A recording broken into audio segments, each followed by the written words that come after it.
Thank you, President Trump, for selecting me to serve as an Associate Justice of the United States Supreme Court. It's a privilege to be asked to serve my country in this office, and I stand here tonight truly honored and humbled. Justice Amy Coney Barrett speaking last night right after being sworn into the United States Supreme Court. She was sworn in by Justice Clarence Thomas shortly after that Senate vote.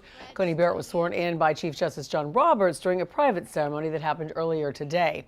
Meanwhile, Justice Amy Coney Barrett has been asked to recuse herself from a voting rights case before the Supreme Court. The court is considering a case out of Pennsylvania which would allow ballots to be counted up to 3 days after the election if there is no legible postmark. Well, the Supreme Court of Pennsylvania did rule to allow this to happen, but state Republicans want it reversed. Attorneys have filed a petition to take it to the U.S. Supreme Court.